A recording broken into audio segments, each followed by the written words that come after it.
Começa agora. Diário Econômico Original.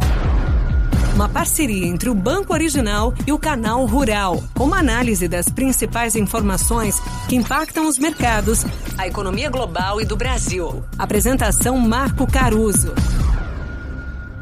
Bom dia e bem-vindos de volta ao Diário Econômico Original. Hoje é segunda-feira, dia 14 de novembro de 2022. Antes de falar do que nos espera nessa semana, eu acho importante trazer alguns desdobramentos que a gente viu lá fora, semana passada, e que conversam com as 5 grandes incógnitas que eu tenho para o cenário internacional nos próximos 12 meses. São elas: primeiro, com que velocidade a inflação global vai melhorar? Qual o timing e a severidade das recessões que o mundo pode experimentar? Quando os juros globais chegam no seu teto? Quando que o conflito na Ucrânia pode terminar? E em que momento a política de Covid-0 da China vai começar a aliviar de forma consistente? Como eu disse, semana passada trouxe boas notícias em algumas dessas placas tectônicas. Primeiro, a inflação mais baixa nos Estados Unidos fez a curva de juros americana recuar mais de 30 pontos base. O título de 10 anos, por exemplo, saiu de 4,15% para 3,8% ao ano.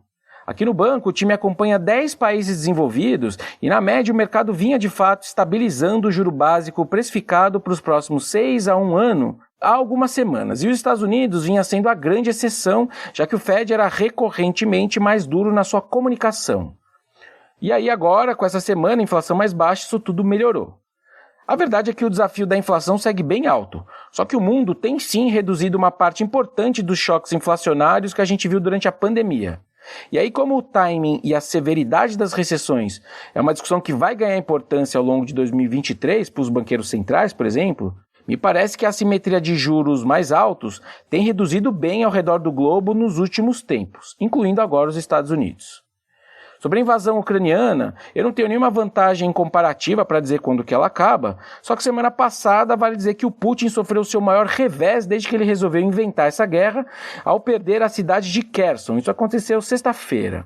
Basicamente, significa que a Rússia entregou a única capital provincial que ela tinha capturado na guerra e perdeu aí posições estratégicas, posições importantes no país. E isso tudo aconteceu poucas semanas depois que o próprio Putin anunciou a anexação de Kherson numa cerimônia grande no Kremlin, ou seja, uma baita vergonha para ele. Já na China, o governo anunciou um abrandamento da sua política contra a Covid-19 na sexta. O governo basicamente reduziu o período de quarentena obrigatória de quem entra no país, de 10 para 8 dias, anunciou o fim do chamado Circuit Breaker dos voos internacionais. Nessa regra, se mais de 4% dos passageiros de um avião testassem positivos, essa rota ficava suspensa por uma semana. Eles também reduziram a exigência de 2 testes negativos para 1 para entrar na China e, por fim, mudaram o tamanho da região de alto risco, que eventualmente sofre lockdown quando eles acham alguns casos. Então, antes eles fechavam um distrito inteiro, um bairro, e agora eles estão fechando blocos residenciais. Enfim, a gente tem algumas melhoras na margem, nessas 5 placas tectônicas, melhoras aí aos olhos dos mercados, mesmo que parte delas venha simplesmente porque a recessão segue bem viva nas discussões entre os analistas. Sobre isso, aliás, o destaque da agenda internacional dessa semana vai ser justamente a atividade econômica nos Estados Unidos, zona do euro e China. Nos Estados Unidos, analistas esperam um comportamento meio misto entre os indicadores que saem, só que um fato é que os dados do setor residencial parecem ser a ponta mais frágil e devem mostrar quedas generalizadas. Na quarta, sai o PIB do terceiro TRI da área do euro, que pode ter avançado 0,2, estou evitando a recessão, só que flertando, digamos assim, com o negativo. Na minha visão, a recessão no quarto TRI me parece bem provável. E na China, todos os números de outubro saem nessa madrugada, de segunda para terça. A tentativa deles de deixar o pior para trás em termos de atividade econômica tem sofrido com essas idas e vindas da Covid. Só para a gente ter uma ideia, até semana passada, mais ou menos 50% do PIB chinês tinha ainda algum tipo de restrição de mobilidade. Número esse que poucas semanas atrás, que eu até trouxe aqui, estava mais perto de 40%. Bom, e aqui no Brasil a agenda econômica é bem esvaziada, só que a agenda política não dá nenhum refresco. A proposta de emenda constitucional que deve excluir os gastos do Auxílio Brasil do teto de gastos deve ser apresentada no Congresso, possivelmente na volta do feriado de amanhã.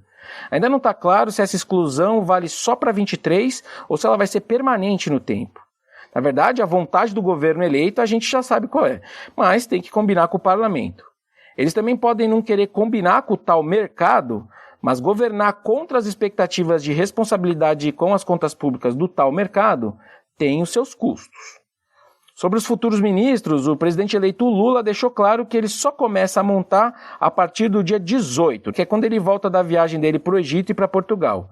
Viagem, aliás, que o ministrável Fernando Haddad foi convidado a ir junto. Bom, eu já falei aqui da curta lua de mel que os novos presidentes da América Latina tiveram esse ano com os investidores. A gente também já viu aqui que a ex-premier britânica, a Liz Truss, sofreu uma crise de credibilidade fiscal nas poucas 6 semanas do seu curto governo. O meu ponto aqui foi muito bem resumido pelo Copom na sua última ata. Abre aspas. O comitê notou também a maior sensibilidade dos mercados a fundamentos fiscais, inclusive em países avançados. Essa maior sensibilidade, concomitante ao aperto das condições financeiras, inspira maior atenção para países emergentes. Bom dia, bons negócios e sorte sempre. Você ouviu Diário Econômico Original, uma parceria entre o Banco Original e o Canal Rural, com uma análise das principais informações que impactam os mercados, a economia global e do Brasil. De segunda a sexta, às 6 da manhã, no Spotify e YouTube.